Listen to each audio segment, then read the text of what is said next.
The morning alarm rang through the corridors of Nexus Station at exactly 600 hours. Instructor Juan walked down the metal hallway, his boots making soft clicking sounds on the floor. He had been teaching at the Galactic Defense Academy for 12 years now. In all that time, he had trained hundreds of cadets from dozens of different species. Today was evaluation day for the new human student. Juan stopped outside the combat simulation chamber and checked his data pad. The student's name was Mirai. She was 18 years old from a planet called Earth in the Outer Rim territories. Her preliminary scores were average at best. Nothing special about her physical abilities. No enhanced strength like the Velkari warriors. No extra arms like the Nimari fighters. No mind-reading powers like the Ocean Collective. Just another human. Juan pressed the door control and entered the chamber. The room was large and empty, with gray walls that could project any environment needed for training. In the center stood a young woman with dark hair pulled back in a simple braid. She wore the standard academy training uniform, a plain blue jumpsuit that looked too big for her small frame. "Cadet Mirai," Juan said, walking toward her. She turned and saluted. "Yes, sir." Juan studied her for a moment. She was shorter than most cadets he trained. Her arms looked thin compared to the muscled Velkari students. Her eyes held no special glow like the ocean telepaths. She appeared completely ordinary. "Today you will face your first combat evaluation," Juan explained. "The simulation will test your basic fighting skills and survival instincts. Do you have any questions?" "No, sir," Mirai replied. "Good. Take your position in the center of the room." Mirai walked to the designated spot and stood ready. Juan moved to the observation area and activated the simulation controls. The gray walls disappeared, replaced by a rocky desert landscape under a red sky. This was Scenario Alpha 7, the standard test for all new cadets regardless of species. "Simulation beginning," Juan announced. 3 holographic enemies appeared around Mirai. They looked like standard combat drones, each armed with energy weapons. The simulation was designed to be challenging but fair. Most cadets could handle 3 basic opponents if they used their species' natural advantages properly. The first drone fired an energy blast at Mirai. She dove to the side, rolling behind a large rock. The blast hit the stone and sent chips flying. Juan made notes on his data pad. Good reflexes for a human. Mirai peered around the rock. The second drone was moving to flank her position. She grabbed a loose stone and threw it at the third drone, causing it to stumble. Then she sprinted toward the second drone. The drone fired at her. Mirai dropped and slid under the blast, sweeping the drone's legs. As it fell, she grabbed its weapon and rolled away. 2 shots from the captured weapon destroyed the drone. Juan raised an eyebrow. That was clever thinking. The remaining 2 drones advanced on her position. Mirai was trapped between them with limited cover. Most cadets would surrender at this point or call for instructor intervention. The scenario was designed to test decision-making under pressure. Instead, Mirai did something unexpected. She charged straight at the nearest drone. The drone fired. The energy blast caught Mirai in the shoulder, spinning her around. She should have gone down. The blast was set to simulate serious injury, but somehow she kept moving. Mirai crashed into the drone, knocking it backward. They both fell to the ground. She wrestled for control of its weapon while the third drone moved closer for a clear shot. The energy weapon fired. The blast hit Mirai in the back. She cried out but didn't let go. With a fierce twist, she pulled the weapon free and fired twice. The drone beneath her dissolved into pixels. She rolled to face the last opponent, weapon raised. Blood ran down her arm from the shoulder wound. Her back showed scorch marks from the second hit. She was breathing hard and clearly in pain, but she was still standing. The final drone fired 3 quick shots. Mirai dodged the first, took the second in the leg, and ignored the pain as she returned fire. Her shot struck the drone center mass, ending the simulation. The desert landscape faded away. The gray walls returned. Mirai stood alone in the center of the room, swaying slightly but still on her feet. Juan stared at his datapad in disbelief. The readings showed Mirai had taken enough simulated damage to incapacitate most cadets. The shoulder blast alone should have dropped her. The backshot should have ended the fight, yet somehow she had continued functioning. "Simulation complete," he announced. "Report to medical for evaluation." Mirai nodded and limped toward the exit. As she passed Juan, he noticed something in her eyes. Not the wild look of someone high on combat stimulants. not the glassy stare of someone in shock.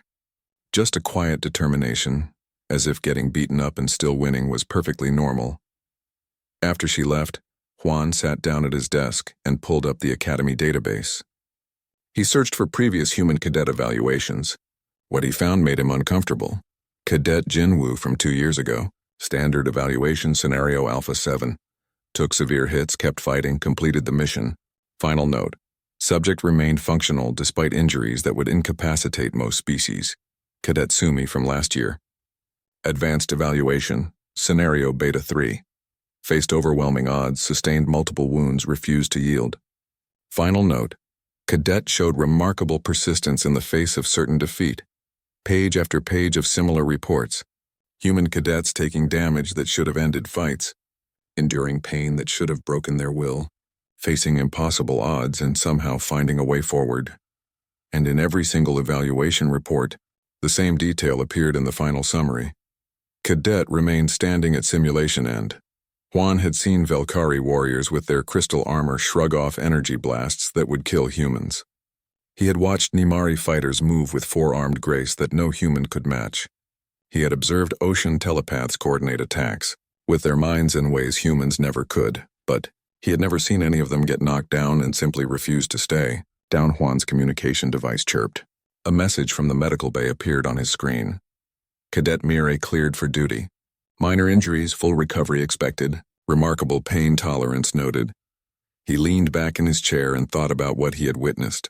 The Academy had been training galactic defenders for 3 centuries. Every species brought their natural gifts to serve the common good. The strong provided strength. The fast provided speed. The smart provided intelligence. What did humans provide? Juan looked at the evaluation scores again. Mireille's performance numbers were good but not exceptional. Her tactical thinking was solid but not brilliant. Her physical capabilities were average for her species. But there was something else in the data. Something the Academy's standard measurements didn't capture. When everything went wrong, when the situation became hopeless, when any rational being would surrender or retreat, humans did something different. They kept fighting. Juan closed the database and prepared for his next class. He had a Velkari cadet scheduled for evaluation in an hour. The young warrior would probably excel in the strength-based scenarios. His crystal carapace would protect him from energy weapons. His natural combat instincts would serve him well. But Juan found himself wondering, what would happen if that cadet faced the same impossible odds that humans seem to thrive under?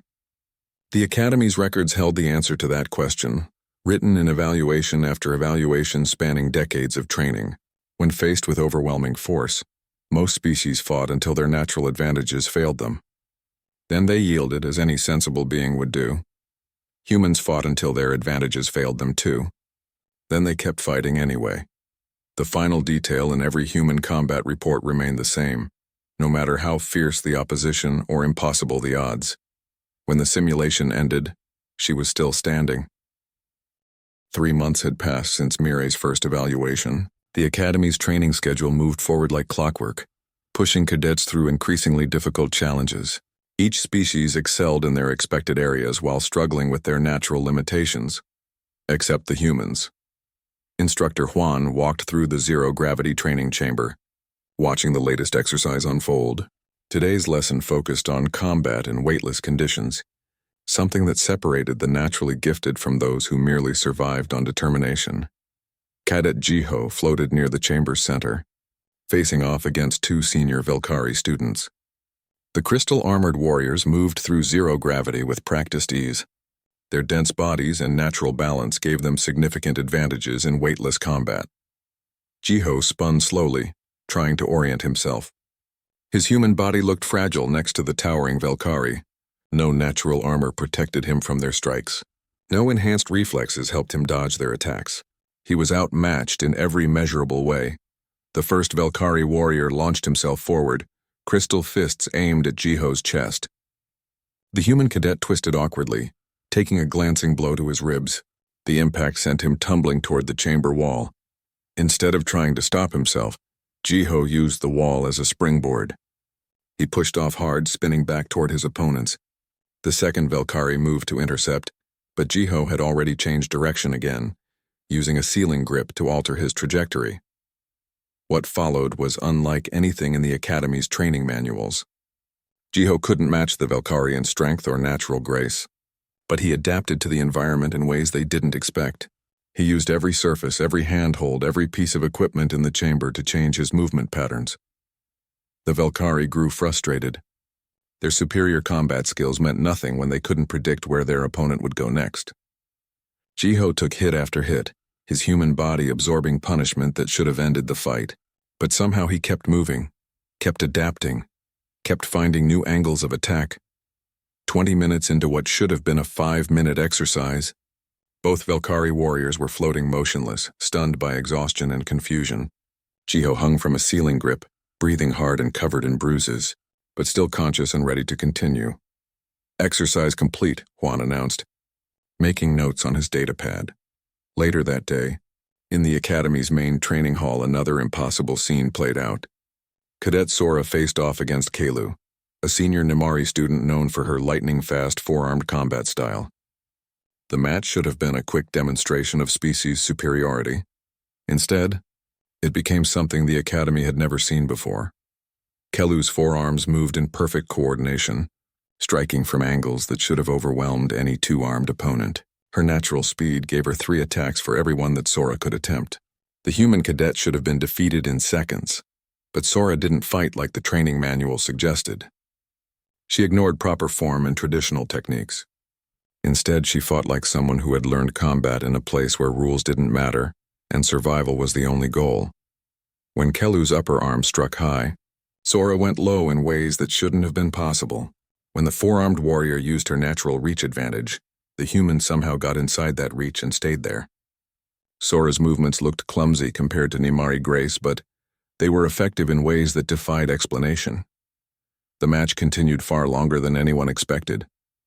Kalu landed dozens of hits, but Sora absorbed the punishment and kept coming forward. The Nimari's superior speed began to work against her as fatigue set in.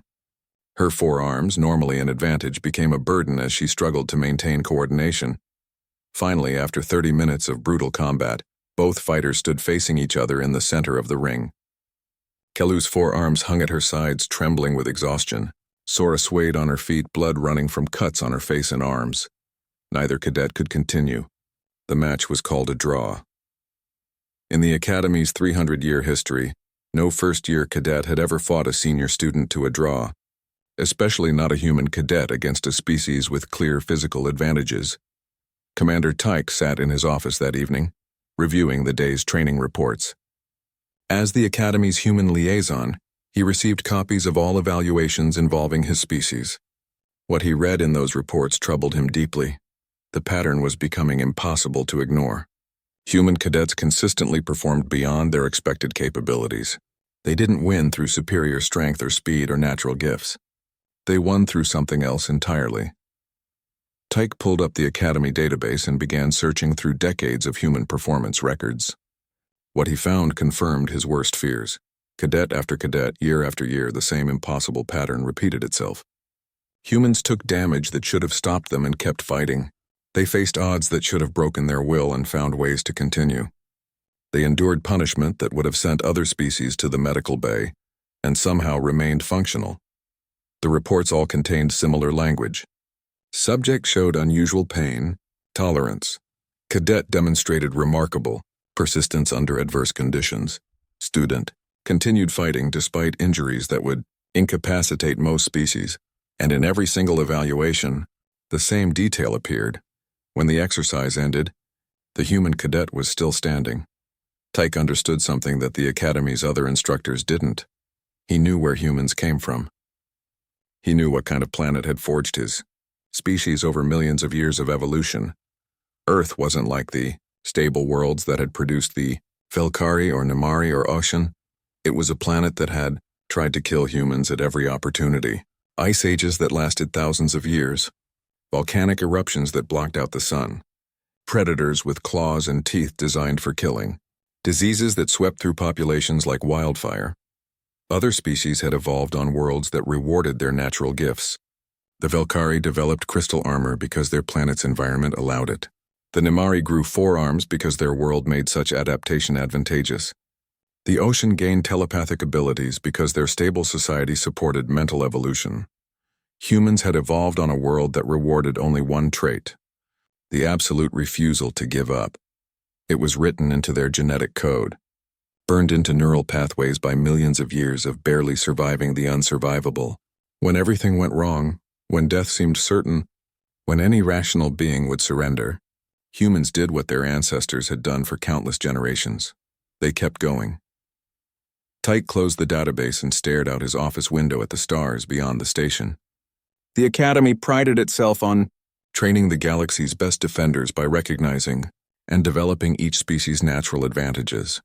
But what happened when one species' natural advantage was the inability to recognize defeat? The next morning brought news that made Tyke's concerns seem prophetic. 3 more human cadets had achieved impossible results in their evaluations. Cadet Miño had survived a survival scenario that typically eliminated 60% of participants. Cadet Nara had completed a strategic puzzle by trying solutions long after other species would have given up. Cadet Wanho had endured a pain tolerance test that sent 2 Velkari warriors to the medical bay. All 3 remained standing at the end of their tests. The Academy's instructors were beginning to talk. Some whispered about human genetic modifications. Others suggested performance-enhancing drugs. A few wondered if the humans were somehow cheating the simulation systems. But Tyke knew the truth was simpler and more disturbing than any of those theories. Humans weren't enhanced or modified or cheating. They were simply being human on a station full of species that had never encountered anything like them. The Academy had spent 3 centuries developing training methods based on the assumption that all species had limits they couldn't surpass. But what happened when one species' limit was the refusal to accept limits? Tyke suspected they were about to find out. The Academy's Crucible test happened once each year.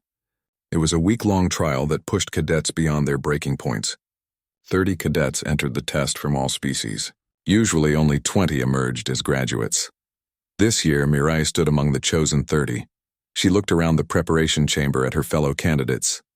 Veltok, a massive Velkari warrior whose crystal armor gleamed under the lights. His species had never failed the Crucible test. Nimra, a graceful Nimari fighter whose 4 arms moved in constant practice motions. Her people had a 90% success rate. 3 ocean telepaths floated in meditation, their minds already linked in preparation for the mental challenges ahead. 2 Corvin engineers checked their equipment with methodical precision. A handful of other species representatives prepared in their own ways. And 5 humans, looking small and fragile compared to everyone else. Academy Director Yan entered the chamber, her stern face showing no emotion. "Cadets," she announced, "the Crucible test begins in 1 hour. You will face 7 separate challenges over 7 days. Each challenge is designed to push your species beyond its normal limits. Failure in any challenge means elimination from the program." She paused, looking at each candidate in turn. "Some of you will not survive this week. The medical team is standing by, but we cannot guarantee your safety. If you wish to withdraw, now is your last chance." No one moved. "Very well. Report to Challenge Chamber 1 in 60 minutes. The first challenge was individual combat against advanced war drones. Each cadet faced 3 opponents designed specifically to counter their species' natural advantages. The Velkari faced energy weapons that could penetrate crystal armor.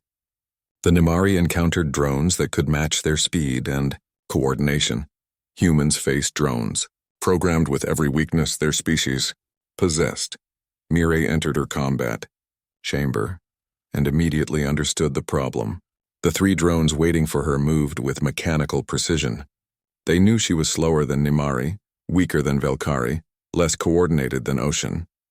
They would use every advantage to exploit her human limitations. The fight began with overwhelming force. Energy blasts from 3 directions forced Mirai into desperate evasions. She rolled, ducked, and scrambled for cover while the drones pressed their attack. One blast caught her shoulder, spinning her around.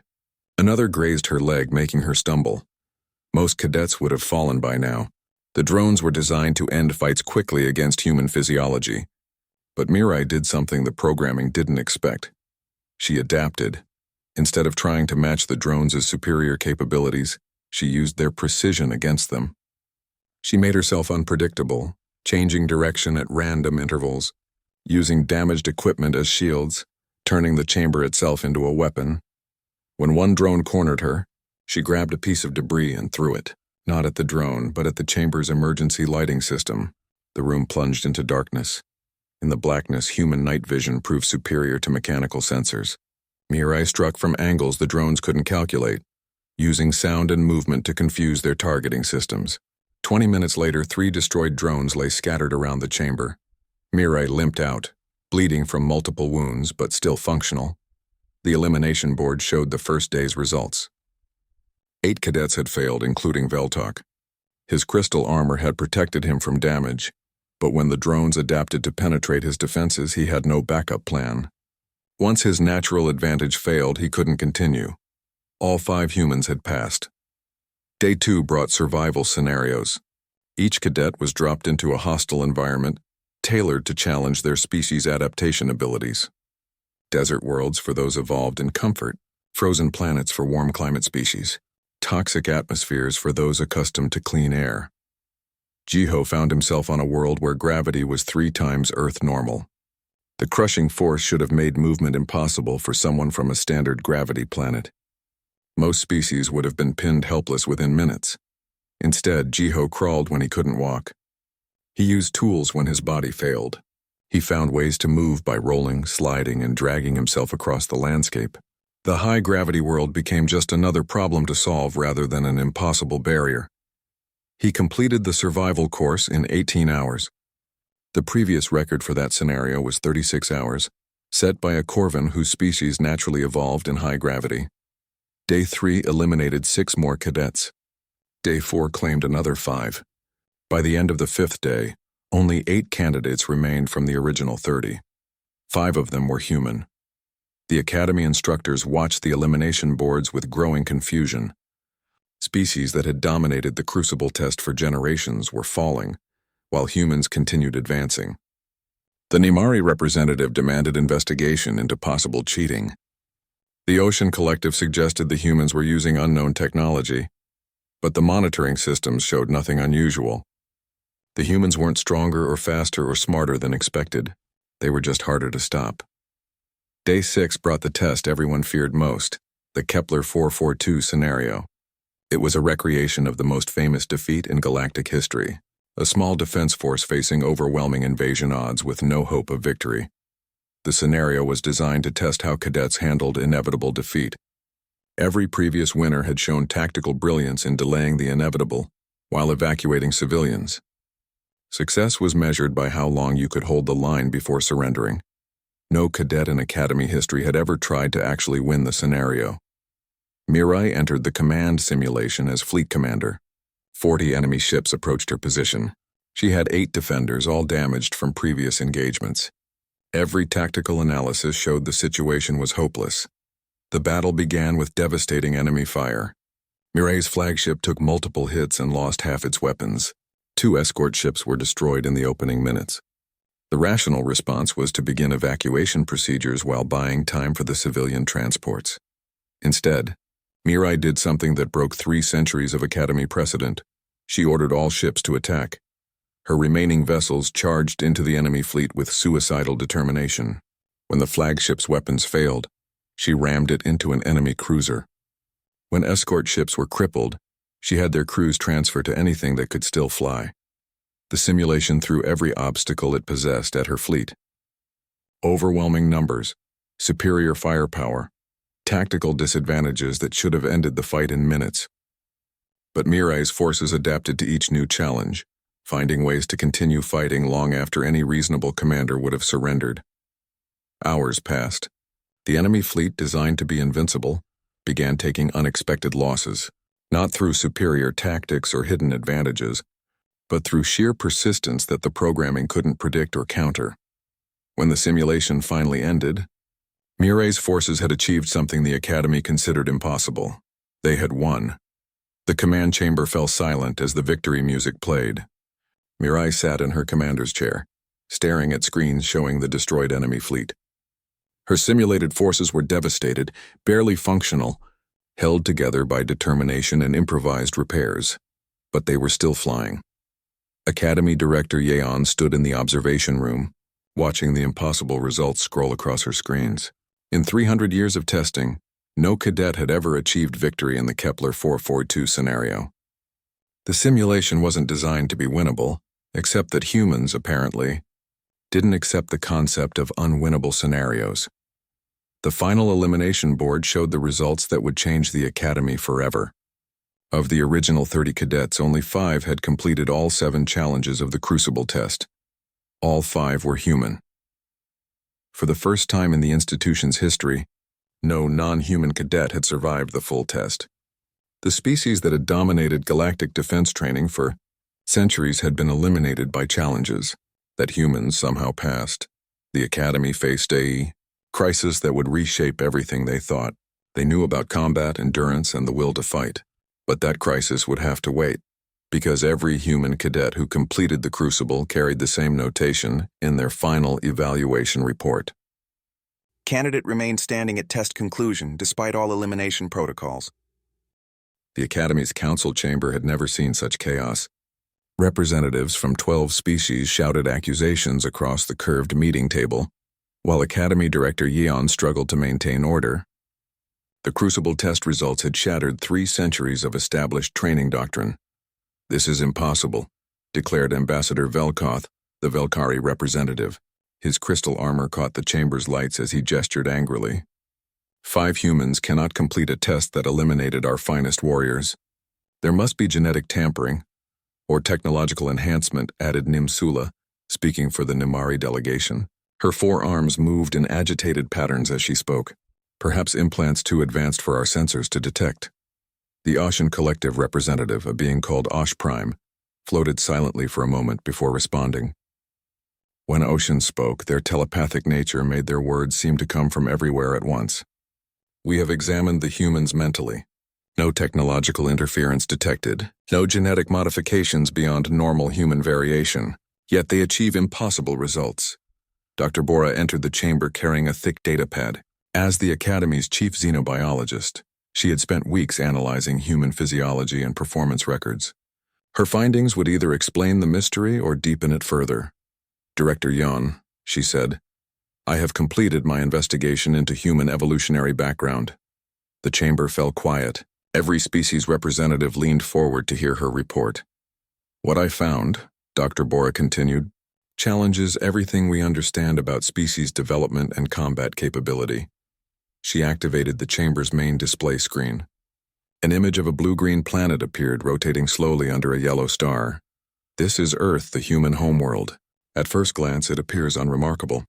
Standard gravity, breathable atmosphere, adequate resources. But closer examination reveals something extraordinary." The display changed to show geological data spanning millions of years. Charts and graphs filled the screen, illustrating climate changes, volcanic activity, asteroid impacts, and biological extinction events. "Earth has experienced more catastrophic events than any inhabited world in our database," Dr. Bora explained. "Ice ages lasting tens of thousands of years, volcanic eruptions that blocked sunlight for decades, asteroid impacts that destroyed most life forms, diseases that killed 90% of populations." Ambassador Velkoth interrupted. "Many worlds have faced natural disasters. That does not explain human performance." "You misunderstand," Dr. Bora replied. "Other worlds faced occasional disasters followed by long periods of stability. Earth faced continuous disasters with no stable periods.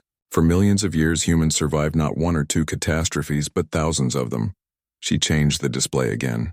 This time it showed evolutionary timelines for different species across the galaxy.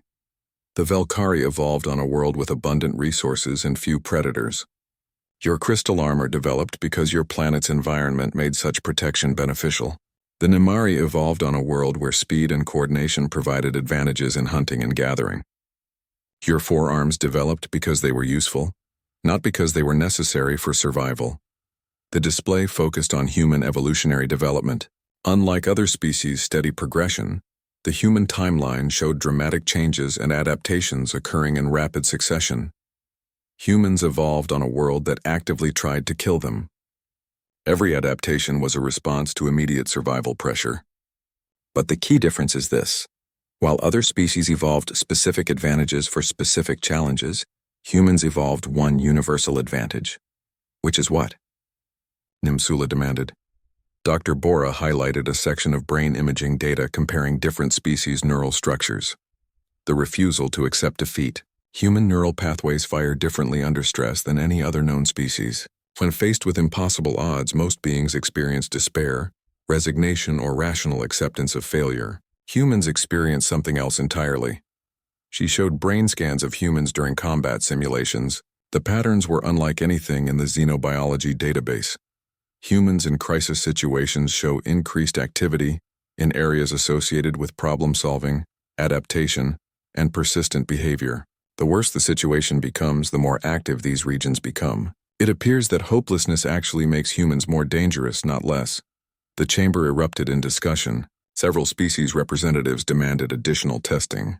Others questioned whether humans should be allowed in the academy at all. Director Yeon called for order.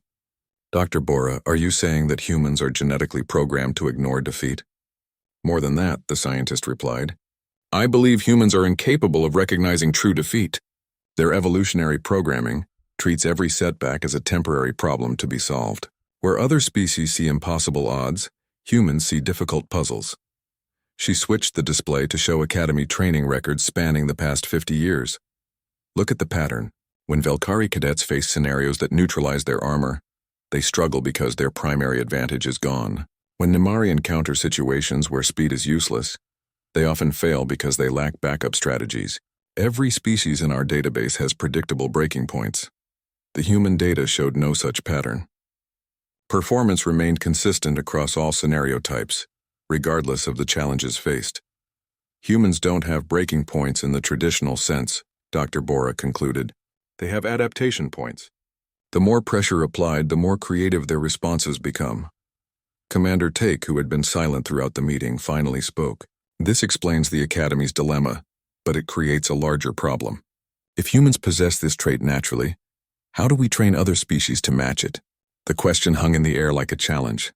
For 3 centuries, the Academy had based its training methods on developing each species' natural advantages while compensating for their weaknesses. But what happened when one species' advantage was the absence of traditional weaknesses? Ambassador Velkoth stood to address the chamber. The Valkyrie delegation believes this situation requires immediate action. Either humans are removed from the Academy program, or separate training facilities must be established. The Nimari concur, added Nimsula. Standard training methods appear ineffective when one species operates outside normal parameters. But Osh Prime, the Oshan representative, disagreed. The collective has considered this matter extensively. Removing humans would eliminate valuable defensive capabilities. The question is not whether humans belong in the Academy, but whether the Academy can adapt to include them. Director Yeon studied the data displays showing decades of human performance records. Every chart, every graph, every analysis pointed to the same conclusion. Humans were unlike anything the Academy had encountered before. Dr. Bora, she said, in your professional opinion, can other species learn to replicate human persistence? The xenobiologist hesitated before answering. Genetically? No. The neural pathways that drive human stubbornness developed over millions of years of evolutionary pressure. But behaviorally? Perhaps. If we can understand the thought processes that lead to human persistence, we might be able to teach similar approaches to other species. And if we cannot? Dr. Bora looked around the chamber at representatives from species that had dominated galactic defense for generations. Then we face the possibility that humans represent a new paradigm in combat effectiveness, one that makes traditional training methods obsolete. The meeting continued for hours, with each species arguing for different approaches to the human situation. Some demanded segregation. Others wanted integration. A few suggested studying humans like laboratory specimens. But beneath all the debate lay a simple truth that everyone in the chamber understood. The Academy could never return to its previous methods. The humans had proven that impossible scenarios were only impossible until someone refused to accept impossibility. As the meeting finally ended, Director Yeon remained alone in the chamber, staring at the data displays. 300 years of tradition and training doctrine had been overturned by a handful of cadets who simply wouldn't quit. The Academy faced a choice: adapt to incorporate human-style persistence, or watch as their graduates were surpassed by beings who treated failure as merely another problem to solve. Looking at the final evaluation reports from the Crucible test, Jan already knew which choice they would have to make.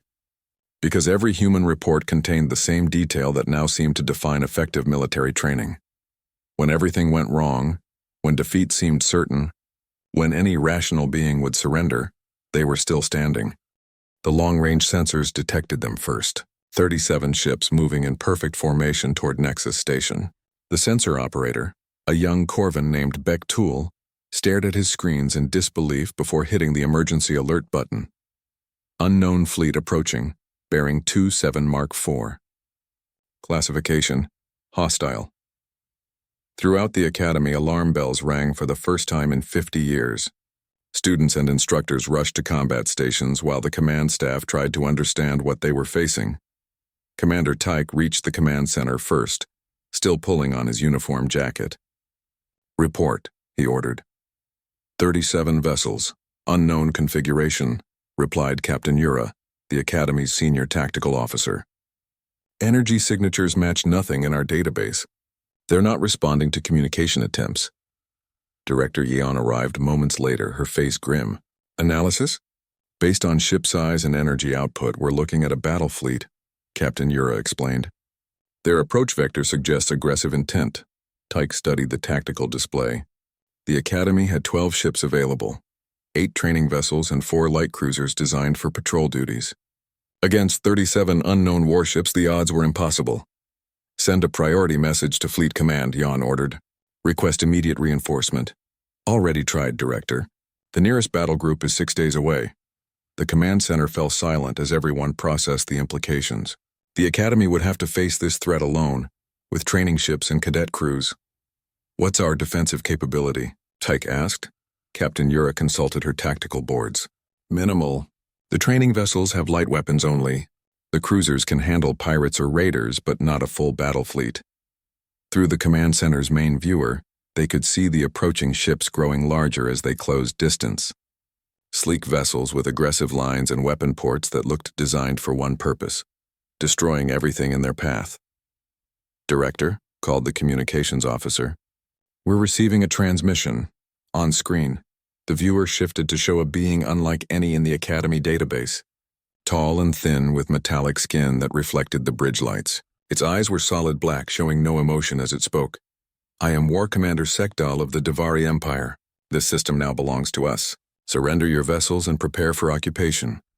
The transmission ended before anyone could respond. Jan looked around the command center at her staff. They were educators and trainers, not combat commanders.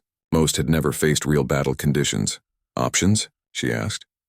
"We could evacuate the station," suggested Captain Yura. "Save the personnel and equipment. And abandon our position to an aggressive species we know nothing about?" Tyke shook his head. "That's not an option." Jan made the decision that would change everything. "All senior cadets report to combat stations. We're activating emergency protocols." Within an hour, the Academy's small fleet was manned and ready. Each ship carried a mixed crew of instructors and advanced students. On the flagship, Mirai took her position as tactical officer under Commander Tyke's leadership. "Fleet status report," Tyke called out.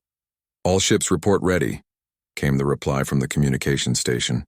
Through the bridge view screen, they could see the Davari fleet spreading into attack formation. Energy readings spiked as alien weapons charged for firing. "Sir," Mirai said from her tactical station, "enemy vessels are targeting our ships." Tyke looked around his bridge crew. Most were cadets barely out of their first year. By every measure of military doctrine, they should retreat, save lives, preserve resources, fight another day. Instead, he gave an order that surprised everyone on the bridge. "All ships attack formation. We're going to stop them here." The Academy fleet moved forward to meet the enemy. 12 small ships against 37 warships in what should have been the shortest battle in galactic history. The Davari opened fire first. Energy beams lanced out, striking the Academy ships with devastating force. The training vessel Courage took 3 direct hits and exploded in a ball of flame. The cruiser Defiant lost half its hull plating and began listing to starboard. "Return fire," Tyke ordered. The Academy's weapons struck back, but their light armaments barely scratched the enemy's heavy armor.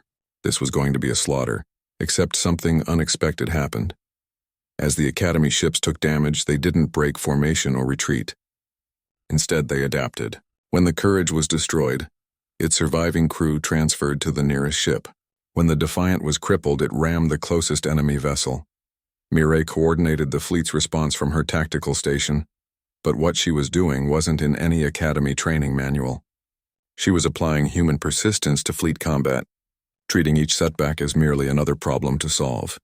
"Enemy cruiser closing on our starboard flank," called the sensor operator. "Redirect the Valor to intercept," Mireille replied. "Have them use ramming speed if necessary." The Valor, a small training ship, charged directly at a vessel 3 times its size. The collision destroyed both ships, but it also opened a gap in the enemy formation. "All ships exploit the breach," Tyke ordered. What followed was unlike anything in the Academy's tactical database. The human cadets aboard the ships began applying their species' natural stubbornness to space combat. When weapons failed, they rammed enemy vessels. When ships were crippled, they used them as shields for functional vessels.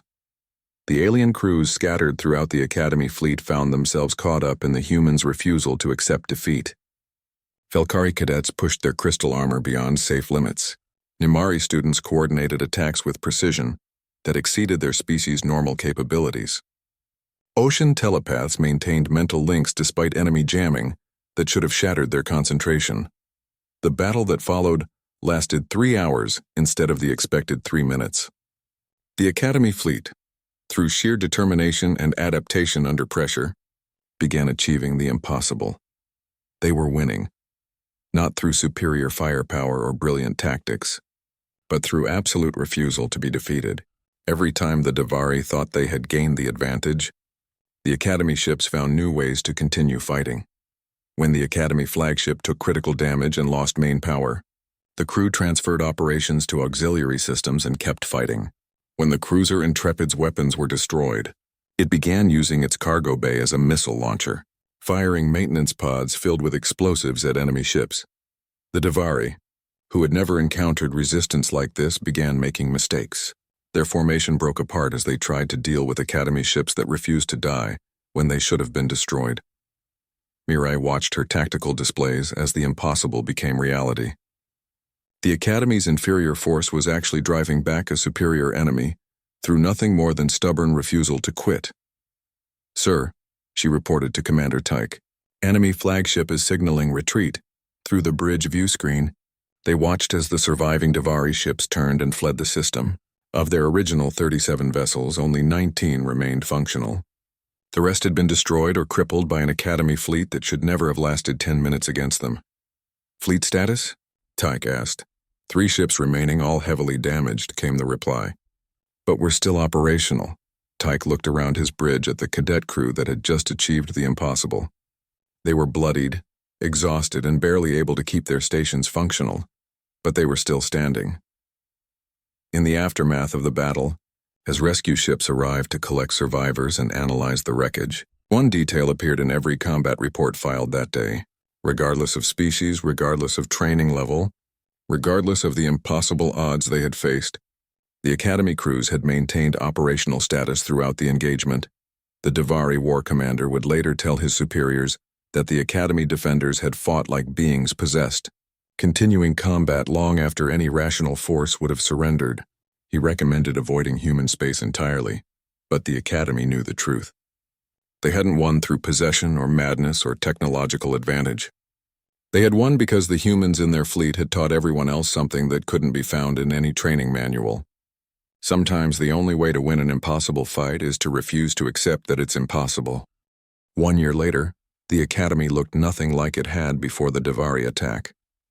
The corridors still hummed with the same activity, cadets still moved between classes, and instructors still evaluated performance. But everything had fundamentally changed. Mireille walked through the main training hall, now wearing instructor's insignia on her uniform. At 19, she was the youngest instructor in Academy history. Her assignment was teaching advanced combat persistence to mixed species classes. "Today we will practice adaptation under pressure," she announced to her students. 20 cadets from 8 different species looked up at her from their positions on the training mat. Among them were Velkari warriors, Nimari fighters, ocean telepaths, and others who had once dominated Academy training. Instructor, called out Cadet Velmore, a young Velkari whose crystal armor gleamed under the training lights. My species has natural advantages in combat. Why must we train in human methods? It was a fair question. 6 months ago, Mirai might have struggled to answer it. Now she had seen the results firsthand. Because your natural advantages have limits, she replied. What happens when those limits are reached? She activated the training room's holographic display, showing footage from the Battle of Nexus Station. The cadets watched as Academy ships continued fighting long after they should have been destroyed. Cadet Velmore, Mirai continued, your crystal armor provides excellent protection. But in this battle, what happened when armor wasn't enough? The young Velkari studied the display, watching as his species representatives pushed beyond their normal capabilities. They found other ways to fight. Exactly. They adapted. They refused to let the failure of one advantage stop them from finding other advantages. Mirai changed the display to show current Academy training results. The statistics told a remarkable story. Before the Davari attack, Academy graduation rates varied by species. Velkari, 85%. Nimari, 78%. Ocean, 92%. Humans, 63%. She switched to newer data. Current graduation rates across all species, 96%. The difference isn't that we've made the training easier. We've changed what we measure. Cadet Nimka, a Nimari student, raised 2 of her 4 arms. What do you mean, instructor? The Academy used to measure success by how well you used your natural gifts. Now we measure success by what you do when those gifts aren't enough. Mirai walked among her students, studying their faces. Cadet Nimka, your species excels at coordination and speed. But what if you face an enemy that matches your speed? What if your coordination is disrupted? The Nimari cadet considered this. I would need to find other methods. And that, Mirai said, is the new Academy standard. Not excellence in your strengths, but persistence when your strengths fail you. She led the class through exercises designed to push each species beyond their comfort zones. Velkari cadets learned to fight without relying on their armor. Nimari students practiced combat with only 2 arms. Ocean telepaths trained to function when their mental links were severed. The results were remarkable. Species that had struggled with certain scenarios for centuries were now achieving success rates that seemed impossible. After class, Mirai walked to the Academy's Memorial Hall, where the names of those lost in the Davari attack were displayed on crystalline walls. She stopped before the memorial for the training vessel Courage, whose destruction had marked the beginning of the Academy's transformation. Commander Tyke found her there, as he often did during her evening visits. The new cadets are adapting well, he observed. They're learning, Mirai agreed. But I wonder if they truly understand what they're learning to do. Tyke studied the memorial with her. What do you mean? We're not teaching them to be human. We're teaching them to think like humans when everything goes wrong. But humans didn't choose to develop this trait. It was forced on us by millions of years of barely surviving. She gestured at the names on the memorial walls. These cadets are choosing to embrace something that evolution made necessary for us. That makes them stronger than humans in some ways. How so? Because they're developing persistence through discipline rather than desperation. They're becoming stubborn by choice, not by genetic programming. They stood in comfortable silence, watching as other Academy personnel paid their respects to the fallen.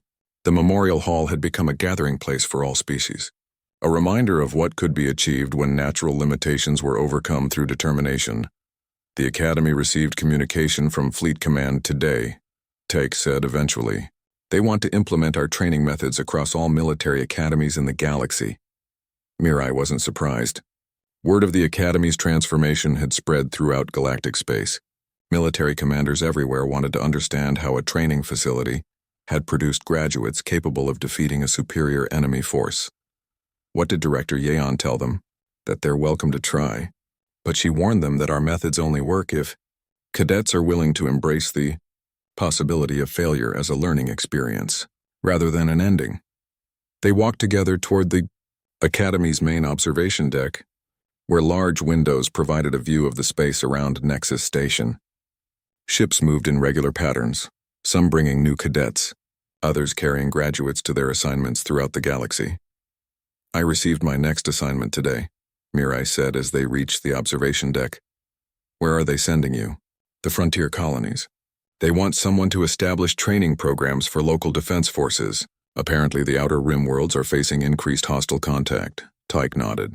It made sense to send an academy graduate who understood both human persistence and multi-species coordination to areas where those skills would be most needed. When do you leave? Next month. But first I have to complete the new instructor training manual. They looked out at the stars, each point of light representing worlds where academy graduates would serve. The galaxy was becoming a more dangerous place, with species like the Divari testing defenses and probing for weaknesses. But the academy was sending out a different kind of defender now. Graduates who had learned that defeat was not the end of a fight, but merely a signal to try different approaches. What will you call the manual? Tyke asked. Mireille smiled. Persistence under pressure, when natural advantages aren't enough. That's a good title. It captures what we've learned here. More than that, it captures what the academy has become. As they talked, academy staff moved through the corridors around them, preparing for another day of training tomorrow. The schedules looked similar to those from a year ago, but everything had changed in ways that would reshape galactic defense doctrine. Combat instructors now taught adaptation rather than specialization. Strategic planning courses emphasized persistence over perfection. Physical training focused on recovery from failure rather than prevention of failure. And in every classroom, regardless of subject, instructors emphasized the lesson that had emerged from the academy's greatest crisis. When everything goes wrong, the only real defeat comes from giving up. Mireille's communication device chirped with a message from her next assignment. The frontier colonies were requesting emergency assistance with training programs. Several Outer Rim worlds had reported contact with unknown hostile species, and local defense forces needed immediate improvement. She would leave the academy in 4 weeks to establish training centers based on the principles learned here. Other academy graduates were being sent to similar assignments throughout the galaxy, spreading the new doctrine to every corner of civilized space. The academy's influence is expanding, Tech observed, reading the message over her shoulder. It has to, Mireille replied. The galaxy is becoming more dangerous, but now we know how to prepare for that danger. She looked around the observation deck at academy personnel from dozens of species, all working together with a shared understanding that had emerged from their collective trial by fire. We're not teaching species to become human, she said. We're teaching them to become something better than their individual limitations, something that emerges when different species learn from each other's strengths. As if to prove her point, a group of mixed-species cadets walked past the observation deck windows. Felkari and Nimarian ocean students moved together, with the easy coordination of beings who had learned to complement each other's abilities, while covering for each other's weaknesses. The Academy's records will show many more battles in the years to come, Tyke said, watching the cadets pass. New threats, unknown enemies, impossible odds, Mireille nodded. The galaxy would always produce new challenges that tested the limits of what defenders could endure. But the Academy was now prepared for that reality in ways it had never been before. And every battle report will show the same detail, she said. Regardless of the enemy, regardless of the odds, regardless of which species is involved, Tyke understood. It was the detail that had appeared in every human combat report for generations, the quality that had transformed an entire institution and was now spreading throughout galactic civilization. No matter how fierce the fight, no matter how overwhelming the opposition, no matter how many times they were knocked down, Academy graduates would embody the lesson that had changed everything. They would still be standing,